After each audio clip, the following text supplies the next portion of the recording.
Audiolivro Os Despossuídos, de Ursula K. Le Guin.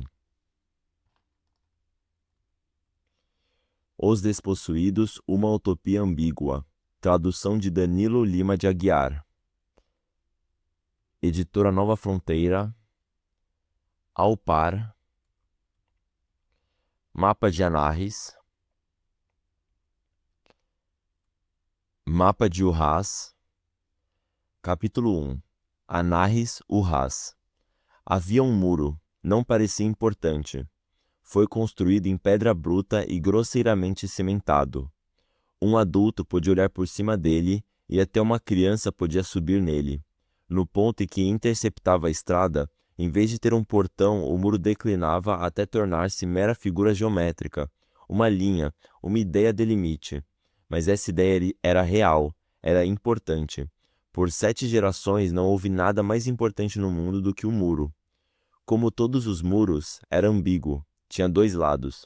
O que havia em seu interior, ou o que estava no exterior, dependia de onde fosse olhado. Visto de um lado, o muro circundava os áridos 60 acres de um campo de pouso chamado Porto de Anarres. No campo, havia 2 grandes guindastes rolantes, uma área de lançamento e aterrissagem, 3 depósitos e um dormitório. O dormitório parecia sólido, encardido, lúgubre. Não tinha jardins nem crianças. O fato é que ninguém ali morava ou devia permanecer muito tempo. Era, na realidade, um local reservado à quarentena. O muro não cercava e encerrava apenas o campo de pouso, mas as naves que desciam do espaço, e os homens que nelas chegavam e os mundos de onde eles vinham, e todo o resto do universo, cercava o universo e deixava Anarres do lado de fora, livre. Visto do outro lado, o mundo circundava Anarres. Lá dentro estava o planeta inteiro, um grande acampamento-prisão, isolado dos outros mundos e dos outros homens, um planeta em quarentena. Algumas pessoas estavam vindo pela estrada em direção ao campo de pouso. Outras estavam paradas perto do ponto em que a estrada trespassava o muro, ou pessoas vinham com frequência de Abenai, uma cidade vizinha, na esperança de ver uma nave ou simplesmente para ver o muro. Afinal, era o único muro limite no mundo em que viviam. Em nenhum outro lugar havia um aviso indicando passagem proibida. Os adolescentes sentiam-se especialmente atraídos por ele. Se aproximavam, sentavam-se nele, talvez pudessem observar uma equipe descarregando engradados dos caminhões nos depósitos. É provável até que houvesse um cargueiro espacial na base. Os cargueiros só vinham 8 vezes por ano, e apenas os síndicos em serviço no porto eram avisados. Por isso, quando os espectadores tinham a sorte de ver ficavam muito excitados nos primeiros momentos. Mas agora algumas pessoas estavam sentadas no muro e havia um cargueiro também, parado em meio a uma confusão de guindastes móveis, preto e achaparrado, bem distante, no outro extremo do campo. E então saiu uma mulher de uma equipe de trabalho de um depósito e aproximou-se deles dizendo: "Já fechamos por hoje, irmãos." Usava uma abraçadeira do serviço da defesa, visão quase tão rara quanto a de uma espaçonave. Isso causou forte impressão. O som de sua voz foi suave, mas categórico. Era a chefe daquela equipe e os síndicos a defenderiam se houvesse oposição. E de qualquer maneira não havia mesmo nada para se ver. Os estrangeiros, os que vinham de outros mundos, ficavam escondidos em suas naves, nada para se ver. Isso era monótono para a equipe de defesa também. Às vezes a chefe desejava que alguém pelo menos tentasse passar para o outro lado do muro. Quem sabe um tripulante estrangeiro tentando desertar da nave ou então uma criança vinda de Abenai, arriscando uma entrada furtiva para ver o cargueiro mais de perto. Mas isso não acontecia nunca. Nada acontecia. E quando acontecia, a chefe não estava preparada para enfrentar. O comandante do cargueiro Cautela perguntou-lhe: "O que aquela gente toda está querendo com a minha nave?" A chefe olhou e viu que de fato havia uma verdadeira multidão perto do portão, umas 100 pessoas ou mais. Estavam paradas, apenas isso, exatamente como as pessoas ficavam paradas esperando pelos trens de víveres nas estações, durante a fome. Isso a deixou assustada. Nada. Eles protestam", respondeu ela. no iótico limitado e lento que sabia falar. Protestam pelo... sabe, o passageiro? Está querendo dizer que estão atrás desse bastardo que vamos levar? A palavra bastardo, intraduzível para o idioma da chefe, nada significava para além de um termo estrangeiro cujo som jamais lhe agradara, como também não lhe agradava o tom de voz do comandante, nem o próprio comandante sozinho. Vocês podem se proteger sozinhos? Ela perguntou-lhe laconicamente. Ora, é claro que sim. Basta que providencie logo o embarque do resto dessa carga e ponha esse bastardo a bordo. Não é um bando de odozinhos que vai me causar problema logo para nós. Bateu de leve naquilo que usava no cinto, um objeto de metal semelhante a um pênis deformado, e olhou para a mulher desarmada com ares protetores. Ela lançou ao objeto, que sabia ser uma arma, um olhar frio e breve. A nave estará carregada aí pelas 14 horas, disse ela. Mantenha a tripulação a bordo em segurança. A decolagem será às 14h40. Se precisar de ajuda, deixe recado gravado no controle de solo. Saiu apressada, antes que o comandante desse mais uma palavra. A raiva a deixou forte para enfrentar sua equipe e a multidão.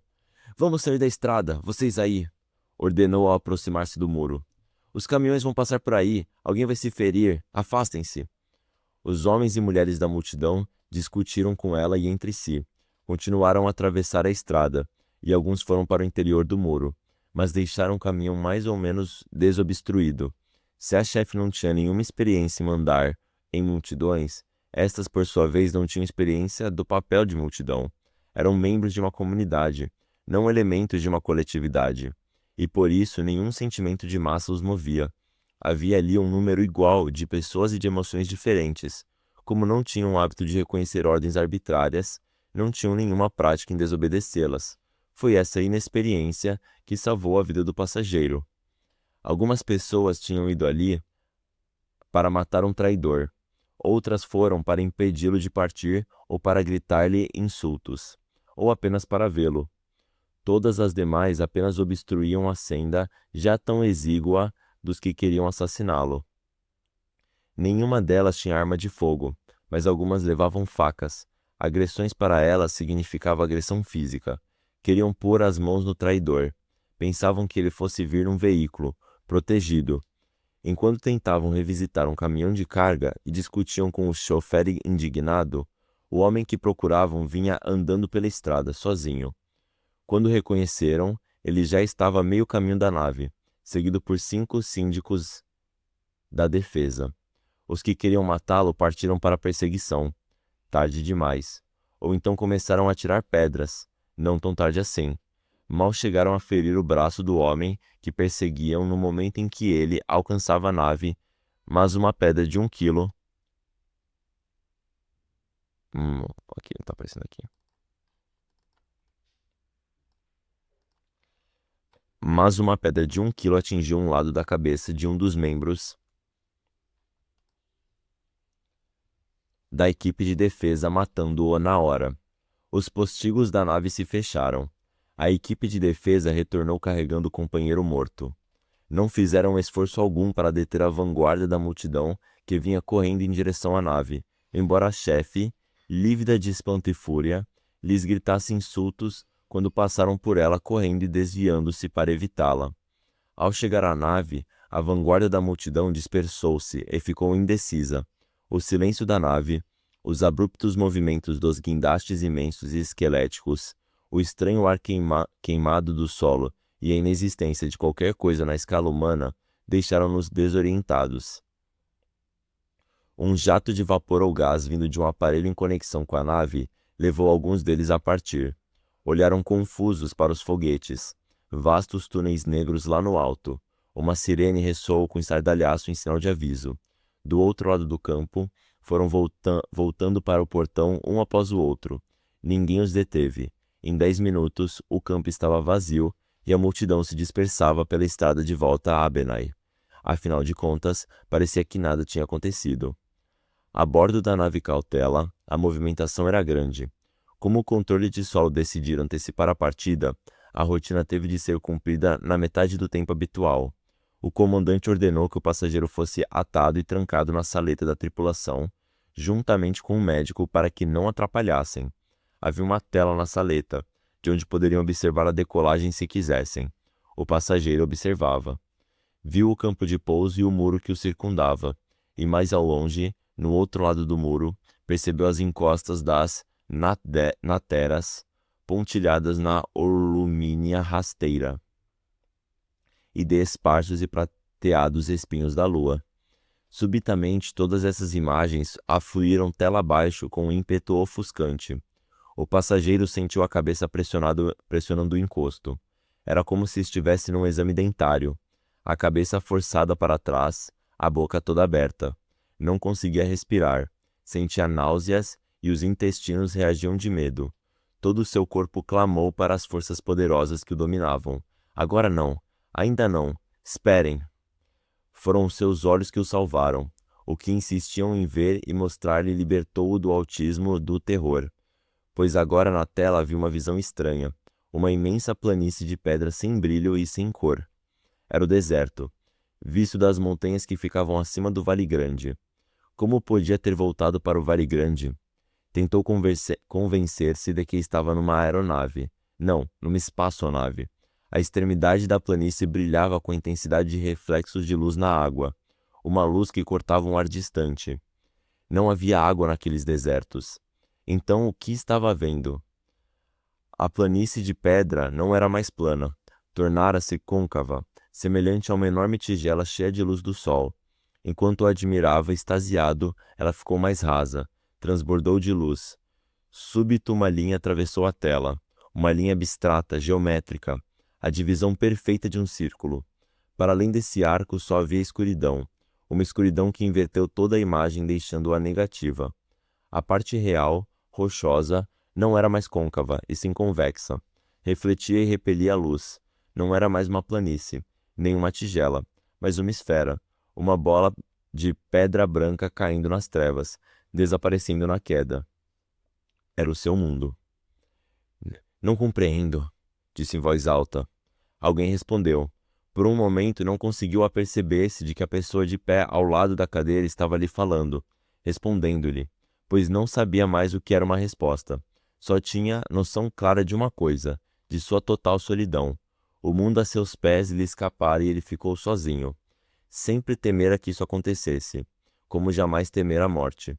Morrer é perder o eu e reintegrar-se no resto. Mas em seu caso, o eu permanecia e ele perdera o resto. Pôde finalmente olhar para o homem de pé a seu lado. Era-lhe estranho, é claro. De agora em diante só haveria estranhos. O homem falava num idioma estrangeiro, oiótico. As palavras faziam sentido. Todos os pequenos detalhes faziam sentido. Só o todo é que não tinha sentido algum. O homem estava falando de algo sobre as correias, que o prendiam à cadeira. Tentou desembaraçar-se. A cadeira ficou abruptamente na posição vertical, e ele quase caiu, pois sentia-se atordoado e sem equilíbrio. O homem não parava de perguntar se alguém tinha se ferido. De quem eles estavam falando? Ele tem certeza de que não se feriu? Acontece que a forma do tratamento cortês e niótico era na terceira pessoa. O homem estava falando dele mesmo, não de um terceiro. E ele não compreendia por que estaria machucado. O homem repetia algo sobre as pedras lançadas, mas a pedra jamais alcançará o alvo, pensou ele.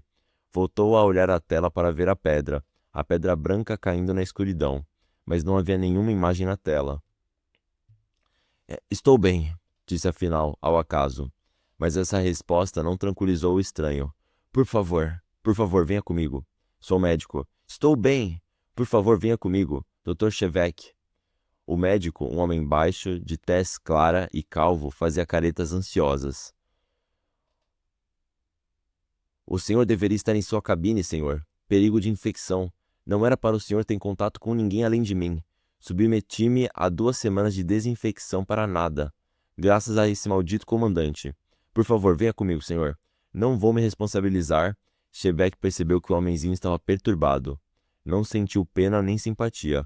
Mas até ali, naquela solidão absoluta, a única lei era válida. A única lei que ele sempre acatara. Está bem, disse, e depois levantou-se. Ainda se sentia tonto e o ombro esquerdo doía-lhe. Sabia que a nave devia estar em movimento, mas não tinha nenhuma sensação de movimento. Lá fora havia apenas o silêncio, um silêncio terrível e total. O médico o conduziu até a cabine através de silenciosos corredores de metal. Era uma cabine muito pequena, com paredes estriadas e desnudas, que desagradou a Chevette por evocar-lhe um lugar do qual não queria lembrar-se. Parou no meio da porta, mas o doutor insistiu e argumentou, e ele acabou entrando. Sentou-se no beliche, ainda atordoado e letárgico, e observou o médico sem curiosidade. Sentiu que devia se interessar. Este homem era o primeiro Rast que via, mas estava cansado demais. Poderia deitar-se e cair logo no sono. Passara a noite anterior acordado, cuidando de seus escritos. Há 3 dias despedira-se de Takver e das crianças que estavam indo para a paz e fartura, e desde então estivera ocupado o tempo inteiro, correndo para a torre de rádio a fim de trocar mensagens de última hora com as pessoas de Urras, discutindo planos e possibilidades com Bedap e os outros. Durante todos aqueles dias de correria, desde que Takver partira, tinha a impressão de não estar fazendo as coisas que fazia, de que elas é o que estavam fazendo. Sua vontade própria não agiu, não teve necessidade de agir. Fora sua própria vontade que desencadeara tudo aquilo e criou aquele momento, e todas aquelas paredes que o rodeavam. Há quanto tempo? Há anos.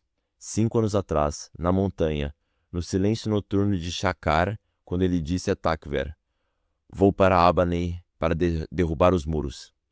E mesmo antes disso, em Poeira, nos anos de fome e desespero, no dia em que jurou a si mesmo que nunca mais agiria se não fosse por vontade própria, e foi seguindo essa promessa que chegou até aquele lugar, até aquele momento, sem tempo, aquele lugar sem chão, aquele pequeno aposento, aquela prisão. O médico examinou-lhe o ombro ferido. O ferimento deixava Shevek confuso. Estivera tenso e apressado demais para dar-se conta do que ocorrera no campo de pouso e não sentiu quando a pedra o atingiu. Agora, o médico estava se aproximando com uma agulha hipodérmica.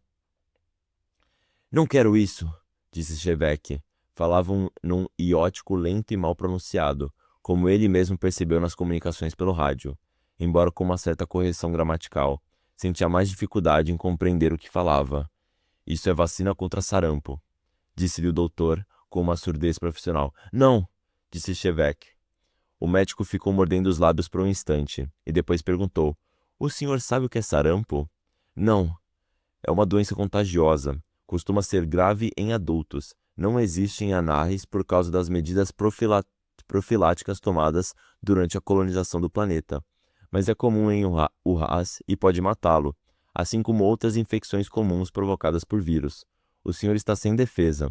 Escreve com a mão direita, doutor." Shevek fez um sinal negativo com a cabeça. Automaticamente. Com a destreza de um prestigiador, o doutor enfiou-lhe uma agulha no braço direito. Shevek submeteu-se a essa e a outras injeções em silêncio. Não tinha direito a suspeitas ou protestos. Abandonara-se àquelas pessoas. Desistira de seu direito nato à decisão. Esse direito acabara. Tinha-lhe escapado juntamente com o seu mundo, o mundo da promessa, a pedra árida. O médico voltou a falar, mas ele não ouviu. Viveu durante horas ou dias numa espécie de vácuo. Um vácuo frio e deprimente, sem passado nem futuro. As paredes à sua volta o esmagavam. Do lado de fora só via o silêncio. Os braços e as nádegas doíam devido às injeções. Tinha uma febre que não chegou bem ao delírio, mas o deixou num limbo entre a razão e a inconsciência, numa terra sem ninguém. O tempo não passava. Não havia tempo. Ele era o tempo, apenas ele. Era o rio, a seta, a pedra. Mas ele não se movia. A pedra tirada permanecia suspensa num ponto central. Não havia dia nem noite. Às vezes o médico acendia ou apagava a luz. Havia um relógio na parede ao lado da beliche, cujo ponteiro movia-se de um para outro dos 20 números do mostrador sem nada indicar. Acordou depois em um sono longo e profundo. E como estava de frente para o relógio, observou-o, sonolento. O ponteiro estava um pouco depois do 15, o que, se víssemos a hora a partir da meia-noite, como nos relógios anerrestes de 24 horas, significava que estávamos no meio da tarde. Mas como se pode estar no meio da tarde no espaço entre dois mundos? Bem, afinal de contas, a nave deveria ter sua própria hora. A percepção disso tudo o animou sobremaneira. Sentou-se e não se sentiu tonto. Levantou-se, testou o equilíbrio, satisfatório, embora sentisse que as solas dos pés não estavam bem firmes no chão. O campo de gravidade da nave era bem fraco. Ele não gostou muito dessa sensação. Precisava de firmeza, de solidez, de um fato concreto. Foi em busca disso que começou uma investigação minuciosa no aposento. As paredes desnudas e estriadas eram cheias de surpresas, prontas todas a se revelaram quando se tocava no painel de instrumentos. Privada, lavatório, espelho, escrivaninha, armário, prateleiras. Havia diversos dispositivos elétricos de um mistério total e ligados ao lavatório, e a válvula da água não fechava quando se largava a torneira, que continuava a jogar água até ser fechada. Sinal, pensou Chevette, de muita fé na natureza humana, ou da existência de grande quantidade de água. Optando pela segunda hipótese, lavou-se todo, e como não encontrou uma toalha, enxugou-se com um dos misteriosos dispositivos de onde saía um agradável jato de ar quente que lhe fazia cócegas. Não conseguiu achar suas roupas e recolocou as que se descobriu usando ao despertar. Calças largas amarradas por um cordão e uma túnica de feitio indefinido, ambas amarelas e pontilhadas de azul. Olhou-se no espelho e achou o efeito desastroso. Seria assim que as pessoas se vestiam em Urrás? Procurou um pente, em vão. Penteou os cabelos para trás e os prendeu, e assim arrumado decidiu sair do quarto. Não pôde. A porta estava trancada. A incredulidade inicial de Chevette transformou-se em raiva, um tipo de raiva diferente, um desejo cego de violência que nunca havia sentido em sua vida. Forçou a maçaneta fixa e esmurrou o metal lustroso da porta. Depois virou-se e apertou com toda a força o botão que o doutor lhe dissera para apertar se precisasse chamar. Nada aconteceu. Havia muitos outros botõezinhos numerados e de cores variadas no painel de intercomunicação. Foi batendo em todos eles, pelo painel inteiro. O alto-falante da parede começou a balbuciar disparates. Que diabo? Quem? Sim, vindo, imediatamente. Sair, o quê? Do 22? Chevette desligou os botões e abafou tudo isso. Abram a porta! A porta se abriu e o doutor deu uma olhada no interior. Ao ver a calvície e o rosto ansioso e amarelado, a ira de Chevette se abrandou e recolheu-se para a escuridão de seu íntimo. Então ele disse: a porta estava trancada. Sinto muito, Dr. Chevette. A medida de precaução, o contágio. É preciso manter os outros à distância. Tranca por fora, tranca por dentro, é a mesma ação, disse Chevette, dirigindo ao médico um olhar frio de indiferença. Segurança. Segurança? Precisam me guardar numa caixa? A saleta de refeições dos oficiais? Apressou-se o médico em sugerir para tranquilizá-lo. Está com fome, senhor?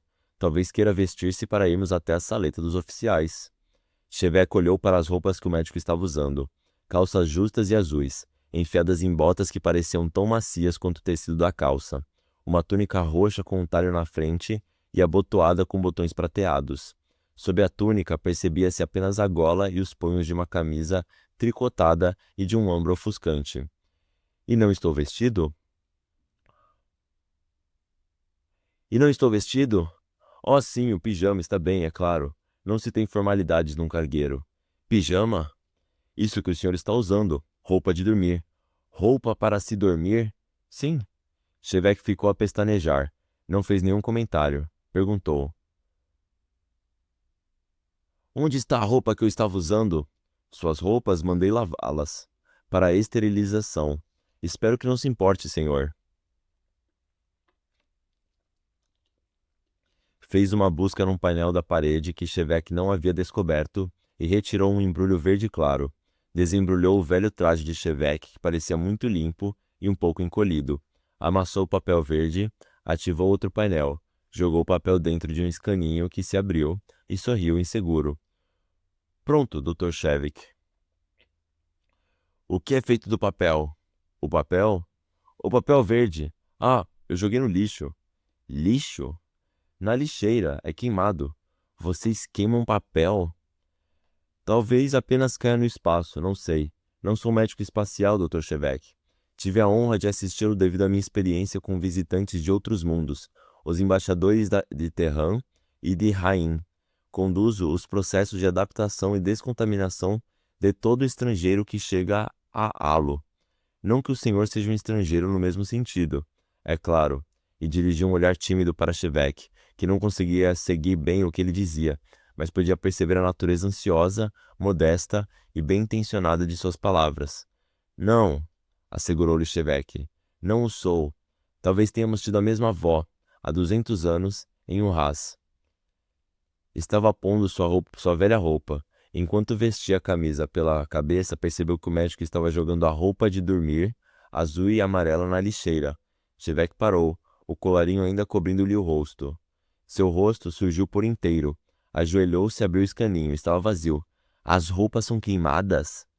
Ah, esses pijamas são baratos, são de serviço. Usa-se e joga-se fora. Sai mais barato do que a lavagem. Sai mais barato, repetiu Shevek pensativo. Disse essas palavras do modo como um paleontólogo olha para um fóssil que data de pelo menos um estrado. Receio que sua bagagem tenha se perdido naquela correria da hora do embarque. Espero que não contenha nada importante. Eu não trouxe nada, disse Shevek.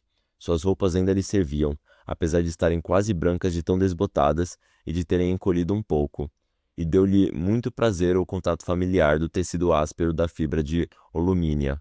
Voltou a reconhecer-se, sentou-se na cama, de frente para o médico, e disse: Como vê, sei que não encaram as coisas ao nosso modo. Em seu mundo, em Urraz, as pessoas têm de comprar as coisas. Estou indo para lá, não tenho dinheiro, nada posso comprar, por isso deveria ter trazido alguma coisa. Mas o que posso levar? Roupas? Sim, está bem. Podia ter trazido 2 trajes. E a comida? Como poderia trazer a comida necessária? Não posso levar, nem posso comprar. Se vocês querem que eu viva, terão de me dar comida. Sou um anarreste e levarei os urrastes a agirem como anarrestis. Dar, não vender. Claro que é necessário que me mantenham vivo. Sou o mendigo, compreende? Ora, em absoluto, senhor. Não, não. O senhor é um hóspede que nos honra. Por favor, não nos julgue pela tripulação dessa nave. São homens muito ignorantes, limitados. O senhor não faz ideia da recepção que terá em Urraz. Afinal, o senhor é um cientista mundial, galaticamente famoso. Garanto-lhe que tudo será muito diferente quando chegarmos ao campo Peyer. Não tenho dúvida de que será tudo muito diferente. A viagem à Lua durava 4 dias em cada sentido, mas dessa feita a volta foi prolongada para 5 dias a fim de que o passageiro se adaptasse. Shevek e Dr. Kimoe passaram esses dias em vacinas e conversas. O comandante da nave Cautela passou-os mantendo a órbita em volta de Urraz e proferindo insultos. Quando tinha de falar com Shevek, fazia-o com um desrespeito incômodo. O médico, que estava pronto a tudo explicar, já tinha uma análise elaborada. Ele está acostumado a considerar todos os estrangeiros como inferiores, como se não fossem totalmente humanos. Odo chama isso de criação da pseudo-espécie, sei. Eu achava que em Urraz as pessoas talvez não pensassem mais desse jeito, já que vocês têm tantas línguas e nações e recebem visitantes de outros sistemas solares. Muitos poucos, pois as viagens intersiderais são muito dispendiosas e lentas. Talvez não vá ser sempre assim, acrescentou o Dr. Kimoe com a intenção evidente de lisonjear Shevek, ou então em fazê-lo falar, o que Shevek ignorou. O segundo oficial, disse, parece ter medo de mim. Esse é um espírito religioso, um fanatismo. Ele é um epifanista ortodoxo, recita os preceitos todas as noites, um espírito de absoluta austeridade. Então como é que ele me vê? Como um perigoso ateu. Um ateu? Por quê? Por quê? Porque o senhor é de Anarres. Eu um odonista. Não há religião em Anarres. Não há religião? Seremos por acaso iguais a pedras em Anarres? Refiro-me à religião estabelecida, igrejas, credos. Kimoe perturbava-se com facilidade. Possuía a vigorosa segurança de um médico, mas Shevek não parava de ameaçá-lo. Todas as suas explanações acabavam em embaraços depois de 2 ou 3 perguntas de Shevek. Cada um deles considerava como naturais certas relações que os outros não eram nem visíveis. Por exemplo, a curiosa questão da superioridade e da inferioridade. Shevek sabia que os conceitos de superioridade, de altura relativa, eram importantes para os Urrastes. Usavam com frequência o termo maior como sinônimo de melhor em seus escritos, onde um Anahesti usaria a expressão mais central, mas que relação havia entre ser mais elevado e ser um estrangeiro? Era um enigma entre centenas. Compreendo, disse então, depois de ver a solução de mais um enigma. Vocês não admitem a possibilidade de religião sem igrejas, como não admitem a moral sem as leis. Sabe, nunca pude entender isso em todos os livros Urrastes que li. Bem, hoje em dia qualquer pessoa esclarecida admitirá que o vocabulário dificulta, disse Shevek, prosseguindo em suas descobertas. No idioma právico, a palavra religião é raramente. Não, como se diz, é rara. Não se usa com frequência. É claro que se trata de uma das categorias. É o quarto modo. Poucas pessoas aprendem a praticar todos os modos, mas os modos são feitos das capacidades naturais da mente. O Senhor não podia pensar seriamente que não temos capacidade religiosa, não é? Que podíamos dedicar-nos à física cortados da profunda relação que o homem tem com o cosmos. Oh, não, em absoluto. Isso sem dúvida faria de nós uma pseudo-espécie. As pessoas cultas, com certeza, compreenderiam isso. Esses oficiais são os ignorantes. Então são apenas os fanáticos que podem sair para o cosmos? Todas as conversas eram assim, exaustivas para o médico, frustrantes para Shevek, embora muito interessantes para ambos. Representavam para Shevek a única forma de explorar o novo mundo que o aguardava. A nave em si e a mente de Kimoe eram o seu microcosmo. Não havia livros a bordo da nave Cautela.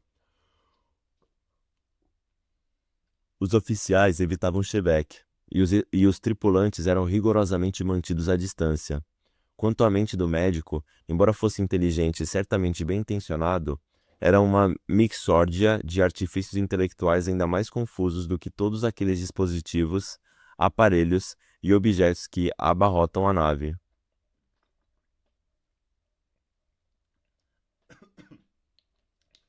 Shevek até que achava estes últimos divertidos.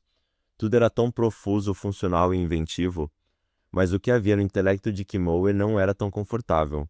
Suas ideias não pareciam capazes de seguir uma linha reta. Tinham de contornar isso e evitar aquilo outro e acabavam indo de encontro a um muro.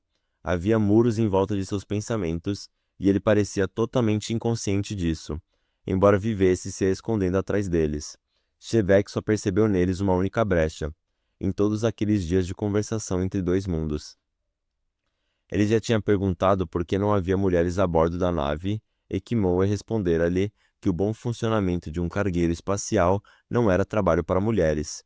Os cursos de história e o conhecimento da obra de Odo ofereceram a Shevek um contexto para a compreensão dessa resposta tautológica, e ele então se calou. Mas o médico respondeu fazendo uma pergunta sobre Anahis. É verdade, Dr. Shevek, que a mulher em sua sociedade é tratada exatamente como o homem? Isso seria desperdiçar um bom material, disse Shevek com uma risada, e deu outro a perceber o ridículo total dessa ideia. O doutor hesitou, obviamente tateando para contornar um de seus obstáculos mentais, depois ficou perturbado e disse, Não, eu não estava falando de sexo. O senhor é evidente, elas... Eu estava me referindo ao status social da mulher. Status é a mesma coisa que classe? Kimoe tentou explicar status, mas não conseguiu e voltou ao primeiro tópico. Não há nenhuma distinção entre o trabalho do homem e o trabalho da mulher? Bem, não. Seria uma base muito mecânica para a divisão do trabalho, não acha? Uma pessoa escolhe o trabalho segundo seus interesses, seus talentos, sua força. O que o sexo tem a ver com isso? Bom, os homens são fisicamente mais fortes, afirmou o médico, de modo profissional e categórico. Sim, com frequência, e mais corpulentos. Mas o que isso importa quando se tem máquinas? E mesmo quando não se tem, quando se precisa cavar com a pá ou carregar um peso nas costas, talvez os homens trabalhem mais rápido, os fortões, mas as mulheres trabalham mais tempo. Já desejei muitas vezes ser resistente como uma mulher. Kimoe oftou, tão chocado que chegou a perder a polidez. Mas a perda de tudo que é feminino, da delicadeza e a perda da dignidade masculina, o senhor não pode pretender, com certeza, logo no seu trabalho, que as mulheres possam ser iguais ao senhor. Suas iguais em física, em matemática e em inteligência. O senhor não pode pretender ficar sempre se rebaixando ao nível delas. Chevette sentou-se na confortável poltrona estofada e examinou a saleta dos oficiais. Na tela se via a curva brilhante de Urraz, imóvel na escuridão do espaço, semelhante a uma opala de um azul esverdeado.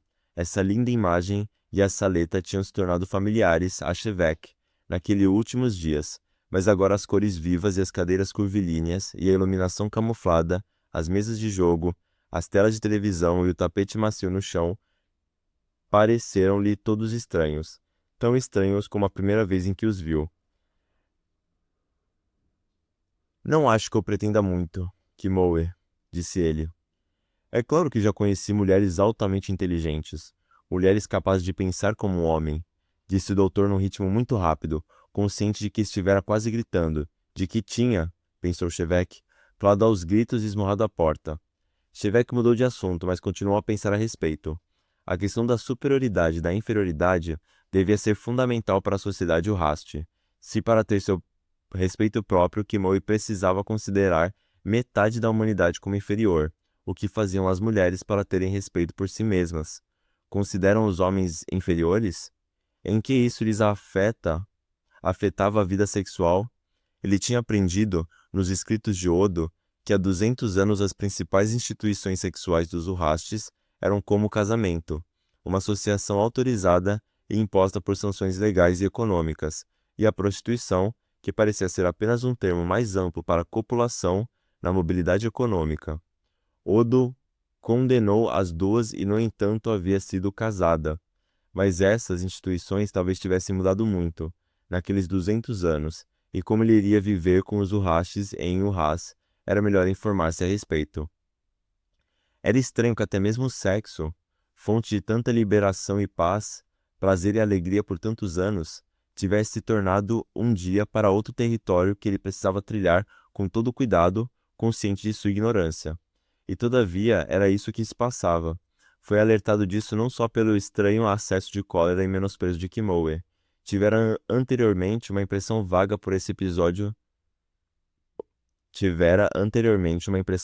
que esse episódio trouxe à luz, em suas primeiras horas a bordo da nave, naquelas longas horas de febre e desespero. Sentiu-se perturbado por uma sensação chocante e simples, a maciez da cama.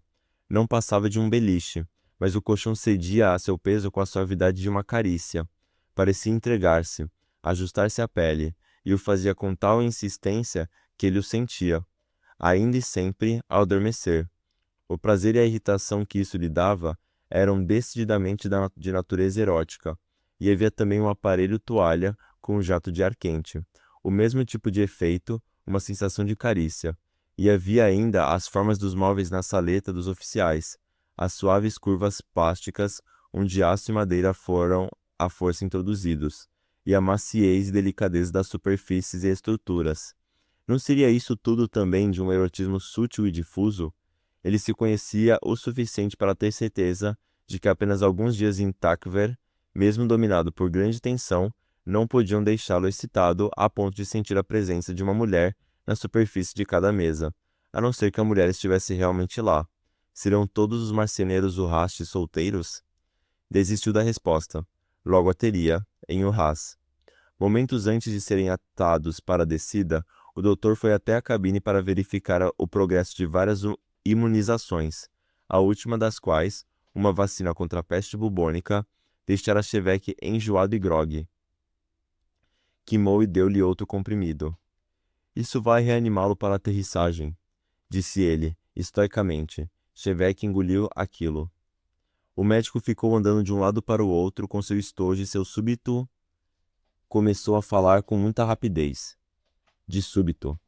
Dr. Chevette, não creio que eu vá ter a oportunidade de assisti-lo outra vez, embora seja possível. Quero em todo caso dizer-lhe que foi um grande privilégio para mim.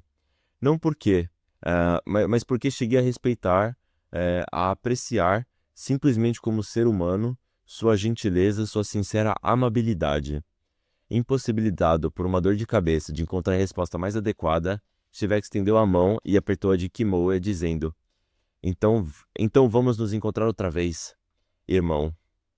Kimoe apertou-lhe a mão com nervosismo, a maneira raste, e saiu apressadamente. Depois que ele tinha partido, Shevek deu-se conta de que havia lhe falado em právico, que o chamara de Amar, irmão, num idioma que Kimoe não compreendia.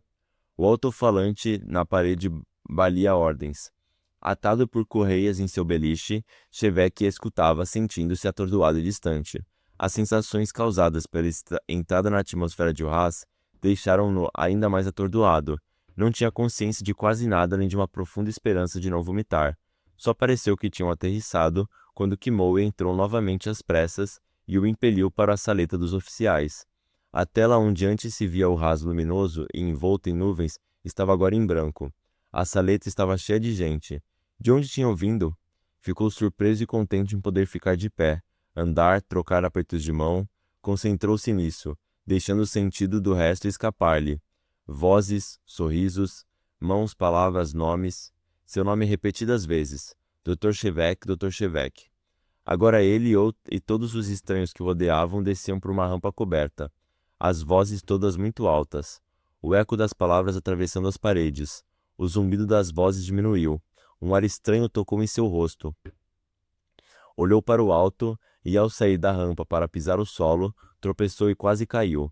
Pensou na morte, naquele ato entre o início e a conclusão de um passo, e ao concluir esse passo estava pisando em terra nova. Uma noite plena o envolvia.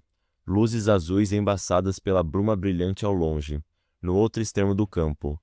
O ar que sentia no rosto, nas narinas, pela garganta e pelos pulmões era frio, úmido e aromatizado, agradável. Não era estranho. Era o ar do mundo de onde sua raça viera. Era o ar de casa. Alguém segurou-lhe o braço quando tropeçou. As luzes dos flashes e refletores o iluminaram. Fotógrafos e câmeras estavam filmando a cena para os noticiários.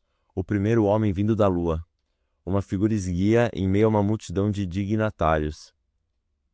Professores e agentes de segurança, com a bela cabeça de cabeleira farta e revolta bem ereta, para que os fotógrafos pudessem captar cada traço, e que parecia estar tentando olhar para cima dos refletores de holofotes para ver o céu.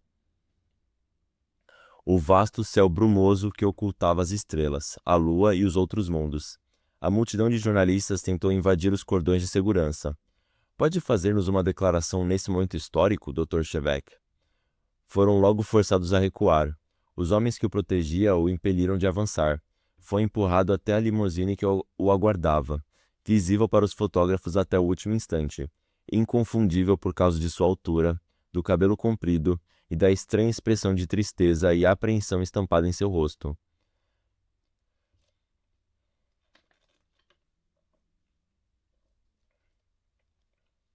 As torres da cidade erguiam-se na bruma, longas escadas de luz, enevoadas. Trens passavam no alto como riscos luminosos e estridentes. Maciças paredes de pedra e vidro ladeavam as ruas, dominando as pistas dos carros e ônibus. Pedra, aço, vidro, luz elétrica, nenhum rosto. Essa é New Esseia, Dr. Shevek. Mas decidimos que seria melhor mantê-lo afastado das multidões da cidade, por enquanto. Fomos diretamente para a universidade. Havia 5 homens com ele no interior do carro escuro e bem almofadado. Mostravam-lhe pontos determinados, mas a neblina não lhe permitia dizer quais daqueles edifícios indistintos e fúlgidos eram a Corte Suprema, o Museu Nacional, o Diretório ou o Senado. Atravessaram um rio ou um estuário. As milhares de luzes de New Esseia, difusas pela neblina, tremulavam na água escura que ficava para trás. A estrada ficou mais escura, a neblina mais densa, e o motorista reduziu velocidade. Os faróis do veículo iluminavam a bruma como se iluminassem um muro que não parava de recuar diante deles. Shevek ficou inclinado para a frente por um momento, olhando fixo para fora. Seu olhar não era visível, nem seus pensamentos, mas estava com um ar distante e grave, e os outros homens falavam baixinho, respeitando-lhe o silêncio. O que eram aquelas sombras mais cerradas que passavam sem cessar ao longo de sua estrada?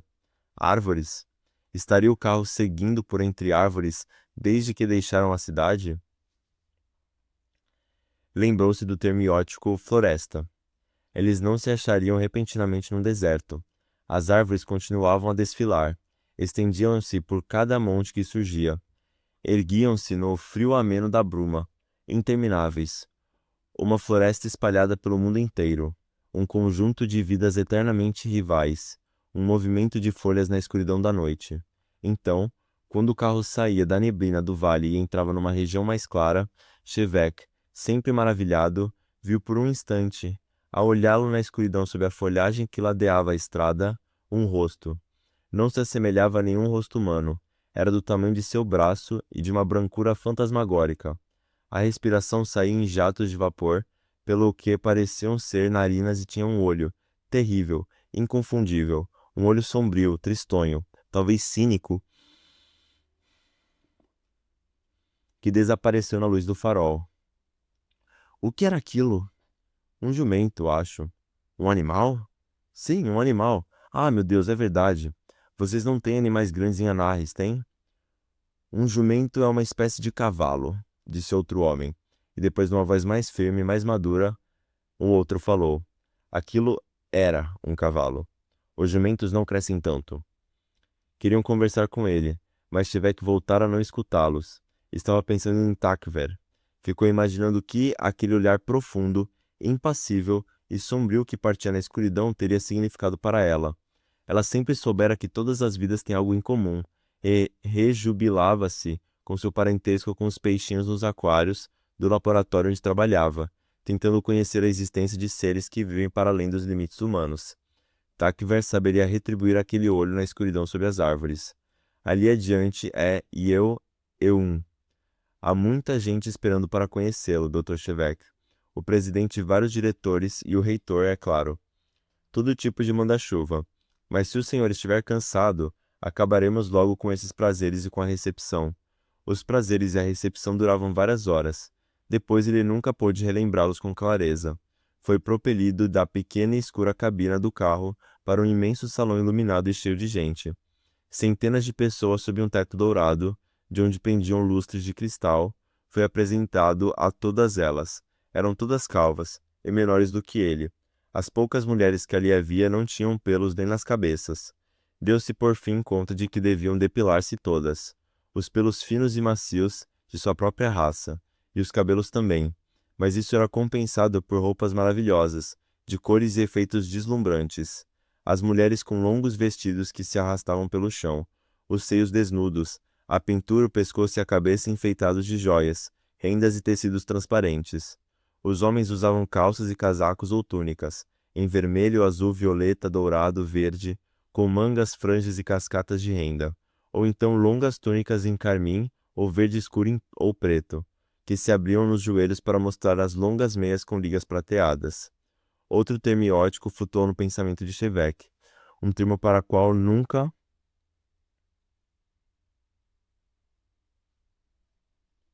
Ah, eita. Ah, um termo para o qual nunca tivera um ponto de referência, embora gostasse do som. Esplendor. Aquelas pessoas tinham esplendor. Discursos foram proferidos. O presidente do Senado da nação de Aiô, um homem de olhar estranho e frio, propôs um brinde. A nova era da fraternidade entre os planetas gêmeos. E ao precursor dessa nova era, nosso ilustre e muito bem-vindo Dr. Chevek de Anarres. O reitor da universidade conversou com ele embevecido. O primeiro diretor da nação conversou com ar sério, e apresentaram-no a embaixadores, astronautas, físicos, políticos, dezenas de pessoas, todas com títulos honoríficos, antes ou depois dos nomes, que lhe falavam e ele lhes respondia, embora mais tarde não fosse capaz de lembrar-se de nada do que lhe disseram, e muito menos do que ele próprio dissera. Bem tarde da noite, olhou-se caminhando com um pequeno grupo de homens, sob uma chuva morna, através de um parque ou de uma praça. Sentiu a sensação primaveril da grama viva sob os pés. Reconheceu a grama porque já havia passeado no parque do Triângulo de Abenai. Essa lembrança vívida e o contato frio do vento noturno despertaram-no. Seus acompanhantes o levaram para dentro de um edifício. depois para dentro de uma sala que, segundo lhe explicaram, era dele. Era ampla, com uns 10 metros de comprimento, e visivelmente uma sala comum, pois não tinha divisões nem camas. Os 3 homens que ainda o acompanhavam deviam coabitar com ele. Era uma sala muito bonita, com uma série de janelas por toda a parede, separadas umas das outras por uma coluna fina e graciosa que se erguia como uma árvore e formava um arco duplo no topo. O chão era recoberto por um tapete carmim, e nos fundos da sala brilhava o fogo de uma lareira aberta. Cheveque atravessou a sala e se pôs na frente do fogo. Ele nunca tinha visto madeira ser queimada para o aquecimento, mas estava fascinado. Aproximou as mãos do calor agradável e sentou-se num banco de mármore lustroso, ao lado da lareira. O mais jovem de seus acompanhantes sentou-se no outro lado da lareira. Os outros 2 continuaram a conversar. Falavam de física, mas Cheveque não tentou acompanhar a conversa. O jovem falou-lhe calmamente. Imagino como deve sentir-se, Dr. Cheveque.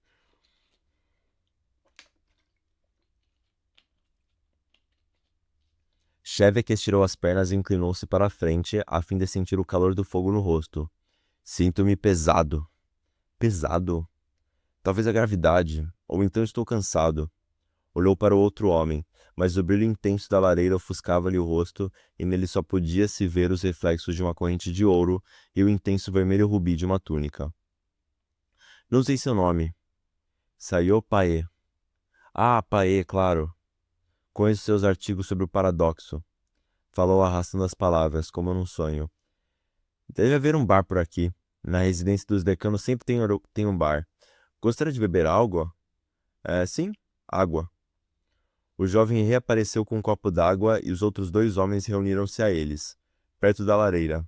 Cheveque bebeu água de uma só vez e baixou o olhar para admirar o copo em suas mãos.